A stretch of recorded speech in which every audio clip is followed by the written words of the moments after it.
Hello, and welcome to Talking Legal Aid, a podcast that takes you inside Tennessee's largest nonprofit law firm. I'm Dean Hinton, a licensed attorney for legal aid of Middle Tennessee and the Cumberlands. Whether you're an attorney or a person with a legal problem looking for help, we are here for you.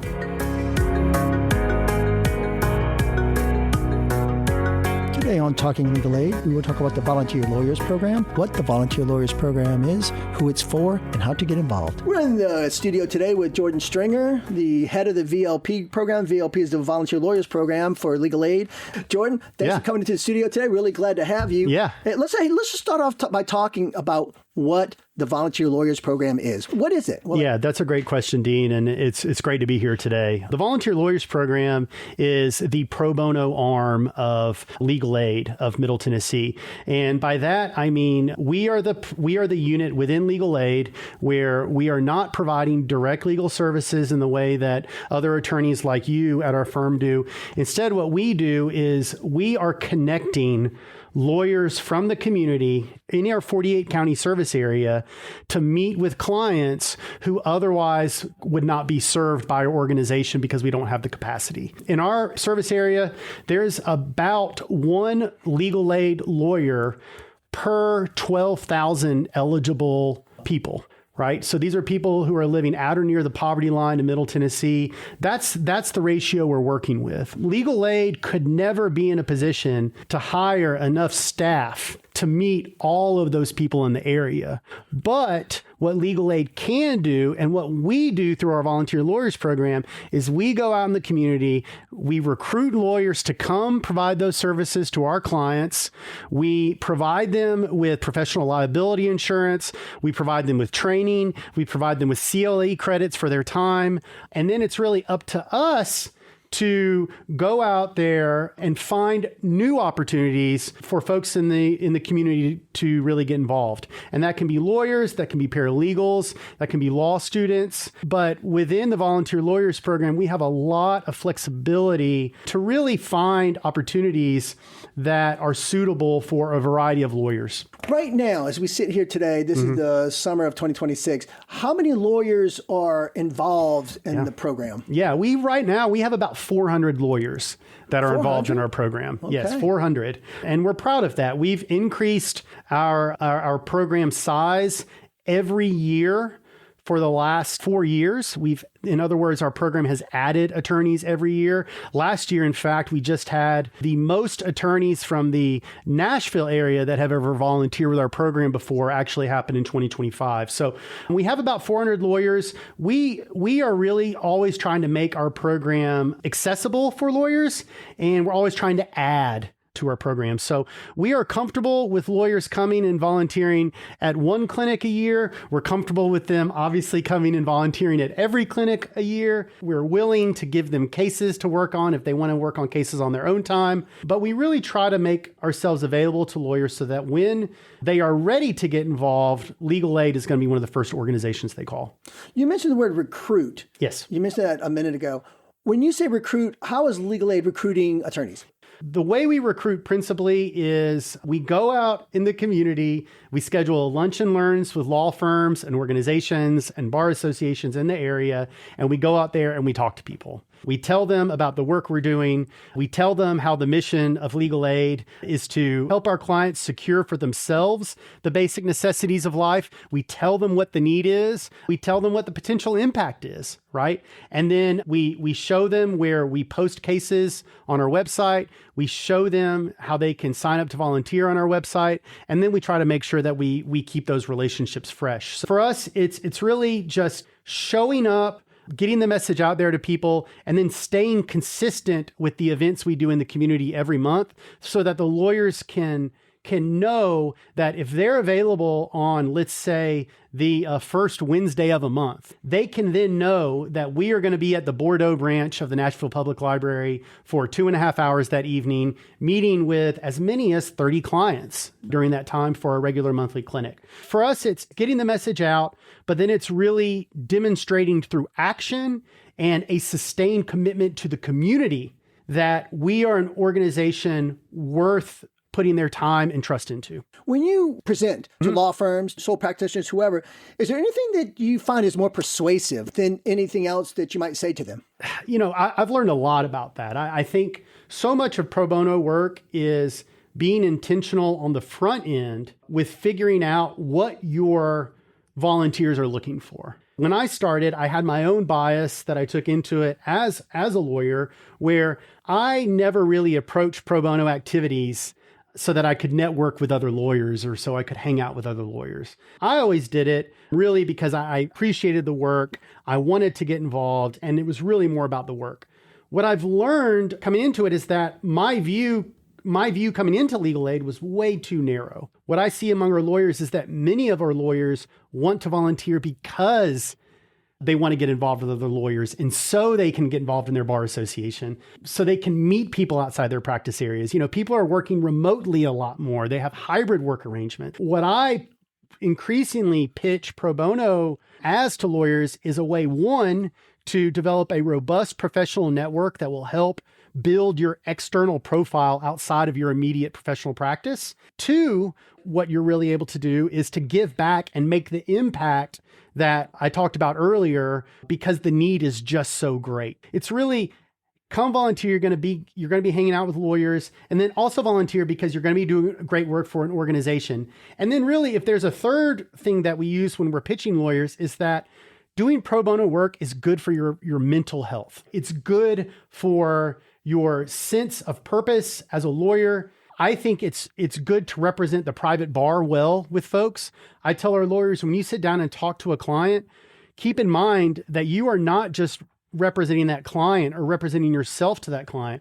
You are also representing lawyers writ large to that client. You are showing that lawyers care. You're showing that lawyers take their ethical obligations to volunteer seriously. You're showing that client that there are people out there who are willing to leverage their time, their resources, their intellectual capital, their know-how for your benefit, for that client's benefit. I really encourage folks, when they're interested in getting involved, to come to a clinic, come to an event. You can sit with a lawyer, you can observe, but just see how it works, because the magic really happens when the lawyer sits down with the client and the client actually has a chance to talk to somebody, and the lawyer gets a chance to work on their people skills, their bedside manner. Maybe they brush up on an area of law they weren't aware of. And if you're from a really big law firm, you're actually sitting across from a client and talking to them face to face.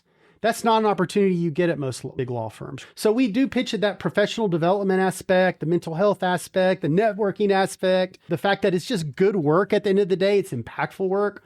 All of that comes into play for the lawyers. I think the biggest thing for them is letting them know that we have their back. At the end of the day, we've got a great thing going on. We've got great people at our organization.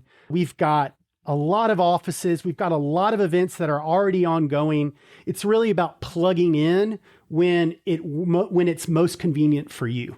What if I'm an attorney who says, yeah, Jordan, I hear you about the mental health thing, but I got to work all day and then I have to go hear someone else complain about their problem. How's that going to help my mental health? Is there sort of a way to address that? Yeah, for sure. I think, number one, it's important for lawyers to understand that they're not going it alone. Every organization that we work with has staff on site when we're running the clinics. Every clinic we operate has legal aid staff on site who's there to manage it. And we also encourage lawyers when they visit our clinics, if they're not comfortable talking to a person by themselves or they don't have the bandwidth, we encourage them to partner up or to team up with other lawyers, either from their firm or other lawyers who are there. Now, to address your point more directly, if you're talking with a client and it's the end of your day and you don't have a lot left in the tank and the client is, working your nerves, it's a really good opportunity as a lawyer to start practicing some of the techniques you can use in your professional life to cope with stress, to cope with a difficult client. Difficult clients don't go away, whether you are in private practice or nonprofit practice or government practice. We like to think we don't have a lot of clients who are being difficult at clinics, but if a client is quote unquote being difficult, I also think it's helpful to just reframe that experience a little bit as the lawyer. So something we tell our volunteer lawyers sometimes is to be careful about jumping to conclusions in how you frame the actions of a client. An example would be if a client is not listening to your advice, for example, and keeps coming back with more follow-up questions and doesn't want to hear your advice. A way to reframe that might be to say, wow, this client is really going through something right now. And this client is dealing with an issue that is the most pressing issue in her life. And this is the first opportunity she's had to talk to somebody about it. Imagine how many times she's heard the word no or has not been able to get through to somebody before she had the opportunity to talk to you. I really encourage lawyers to stretch a little bit. It's good for us, to meet people where they are. Yeah, exactly. Yeah. Because as you're talking, I was thinking about, I used to do clinics before I came to legal aid. I would do legal aid clinics. I would also take clients to the volunteer lawyers program. I would take those on. Yes. Taking a client after you've been thinking about something all day, some legal problem, whatever, over here, when you go and do something different, that is kind of cleansing in a way. It is cleansing. And it sort of clears your mind to focus on something else, so that other problem over there that you were deep involved in mentally, you sort of get a break from it in a weird sort of way. Right. That's exactly right. Because the practice of law is draining on its own. And we see that in the profession with the rates of addiction, the rates of suicide, the rates of depression. It is a job that does not lend itself to easy wins and even easy losses. It can feel like a grind. My hunch for most of our volunteers is that they are experiencing that the same way I did when I was working at big law firms in Atlanta and working in-house, which is that I experienced it as a personal failure. If I was struggling at work, or if I was having a hard time counting wins and losses, it was very easy to fall into this kind of very unhealthy cycle where you're just kind of stuck or trapped. When people come to our clinics, I think it pulls them out of that interiority a little bit and forces them to use skills in ways that they hadn't never anticipated. Volunteer after volunteer, when they're forced to do that, they realize, I am a good lawyer. I do know stuff. I did pass the bar. Yeah, I've been neck deep in these briefs and motions. And, I had these difficult hearings last week that maybe didn't go the way I wanted. And I've got these clients calling me at all hours, and my collectibles are not going well. My receivables are not going well. But, when I came to this clinic and I talked to 3 people, and I realized that I had helpful information to offer them, and the clients appreciated it. I equate volunteering with legal aid like going to the gym. And that's something I tell lawyers a lot. Like, to me, the hardest part of working out is driving to the gym. It's deciding I'm going to go and I'm going to get ready. But once you get there and you get started, the next thing you know, you're leaving and you just exercised and you did something hard and you feel good about it. Volunteering is a lot like that. Once you show up, if you have the heart to be interested in legal aid and you have the credentials of a lawyer, then you have everything you need to contribute to our organization and to enrich our clients' lives. It's just showing up and putting that faith in yourself and trusting that our clients are going to hear you, and trusting us that we're going to take care of you if it goes awry. That's a big focus of our program. The need is so obvious that for us, it's really just getting volunteers into the fold and making sure they're supported and ensuring that they have the kind of experience that they came in to have. Talk about sort of the nuts and bolts of the program. For example, just like how many staff members? Yeah, so our program is very leanly staffed. We are a team of 3 people. You and 2 others. Me and 2 others. I'm a lawyer. I'm barred in Tennessee. And then I have 2 project coordinators who are not lawyers. One is a licensed paralegal and got his degree to be a paralegal. That's Trent. And then our other staff member, Aiden, is in charge of running our clinics. The way that our program is basically breaks down is Trent is in charge of placing cases. So these are going to be extended service cases. These are cases that are too involved to handle at a clinic. Whereas at a clinic, talking for half an hour to the client, giving them counsel and advice so that they can address the issue themselves. For the kinds of cases that Trent is placing with lawyers in the community, these are ones where you're filing bankruptcy for the client. You're helping a client obtain a conservatorship for a family member with profound disabilities.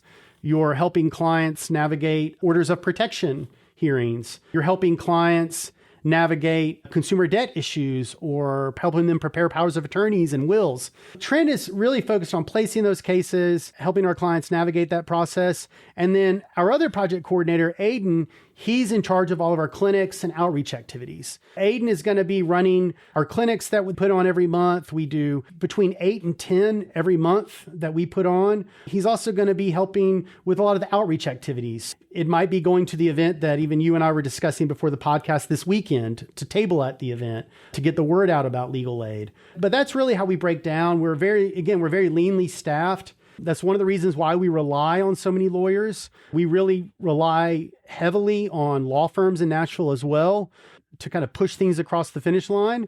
But again, at the end of the day, we know what our job is. The lack of resources that we have to navigate at times, that is a fact beyond change for us as an organization. That ain't changing. So as a team, we have to be really focused on providing the best service we can for clients, recognizing that better than nothing is not a good service model, but that we also have to balance our own capacity and access to resources with the demands of our clients so that we're still getting them what they need. Really, it's something that we're always navigating. So help me out here. How does this work? Now, I live in East Nashville and I want to volunteer to the Volunteer Lawyers Program. What do I do? Yeah, so you're going to go onto our website. .org. Yeah, that's las.org. There's going to be a link to volunteer on the website. Where's that exactly? Do you remember? Yeah, it's going to be, I believe it's going to be under our free legal clinics page. And if you scroll down further on that page, you'll see a link to click that will allow you to sign up to volunteer online. You'll also, if you scroll down, you'll see all the cases that we have listed currently for which we're seeking pro bono opportunities. In other words, you'll see every case that we have in our system now where a client needs a lawyer to represent them in their legal matter, in their legal proceeding. And what we're talking about, what I would call is full representation. Full representation. In other words, I'm going to get a retainer. I'm going to file something. I might go into court with them. I'm going to make some arguments. I might negotiate. Whatever's going to happen, it's going to happen. That's exactly right. Okay. That's exactly right. And those are our full representation cases are online. We also post all of those cases through a portal on the Tennessee Bar Association website through a program called Paladin. That allows us to get our message out as well. But whether you go to our website, las.org, or you go to the Tennessee Bar Association website, you're going to be able to see pro bono opportunities there. I mentioned earlier on our website, we have our free legal clinics as well. So through our website, you'll be able to click on each clinic. If you're interested in volunteering, you can express your interest through that link for the clinic. And then we have a sign up process through Sign Up Genius where you're able to volunteer. We also offer ways, if people are not ready yet to volunteer, they still want to see more of what we're about. We also offer ways where you can sign up to shadow other lawyers. So you can actually come to one of our clinics. For example, we do a clinic twice a month at Operation Stand Down in Nashville, which is a great organization that works with veterans. We do a clinic twice a month there where we meet with clients from Operation Stand Down. If you want to come just observe, we have lawyers on site there who give advice to those folks. What you're going to be observing is a free consultation. That's what we offer at our clinics. We offer a free consultation, and it's typically around 30 to 45 minutes. Let's talk about numbers. How helpful has the Volunteer Lawyers Program? Let's just say 2025. I hate to put you on the spot, but do you have some numbers that you could throw at us? I do, yeah. And it's been really exciting for us. When I started in 2022 in this role, we had closed that year right around 450 cases, somewhere thereabouts. Fast forward now to 2026, and we are on track to have our third consecutive year of closing more than 1,000 cases. So if you think we went from less than 450, now we're at over 1,000. Last year, I want to say we were around 1,050, 1,090 cases. The year before, in 2024, I want to say we were around 1,115 cases. Right now, again, we're on track to hit that 1,000 case mark. And we're really, really proud of that, because for us, it certainly has been a process in building the program up and figuring out how to kind of make it sustainable in the post-COVID age. That was an issue when I was starting, was how do we take it from COVID, what's going on in COVID, and how do we bring it out of that and make it accessible for folks in Middle Tennessee again? This program has been around for a number of years, so I do view myself and everyone on my team really as stewards of the program. So for us, it's really about how do we serve the program with integrity, and how do we support it in such a way that the people who take our jobs next are going to be in a position to keep it moving forward. You went from 450 to a little more than 1,000. Mm-hmm. Have you been able to figure out why the increase? Like, what's going on there? Yeah, that's a great question. So it's a couple of things. First of all, we would not be able to accomplish our work without the very generous support of all of our partners, whether they be law firms or community organizations or law schools. So a big benefit for us has been leveraging relationships with big Nashville law firms to really get them signed on to our program, where they are either sponsoring a clinic every month or they are agreeing to sponsor a certain number of cases in a specific area of law every month. An example of that would be our Young Adult Conservatorship Project. This is a project we run with some of the leading law firms in Nashville. It involves Nelson Mullins, Bassberry and Sims, Baker Donaldson, Butler Snow, Bradley. These are really the leaders of this project. But through it, what we're able to do is we're able to refer cases to these law firms for families who need a conservatorship to support their child who has a profound disability as they age into adulthood. That is a service we provide for families through our law firms. And when you have law firms who are involved and invested in a project like that, what you're then able to do is scale that project and scale that program using the infrastructure provided by all those firms and getting their support. So for us, it's really about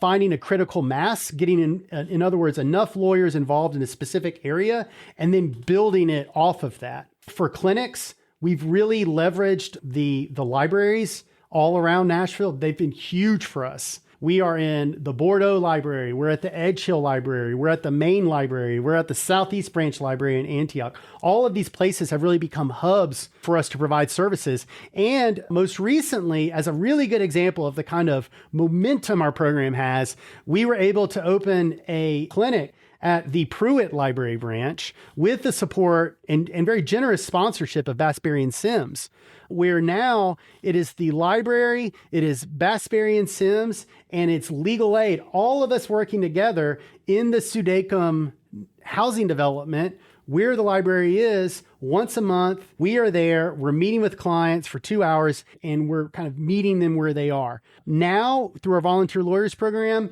with our clinic in Bordeaux, our clinic in Antioch, our clinic at the Pruitt Library, we are covering what have been historically the most impoverished zip codes in our area.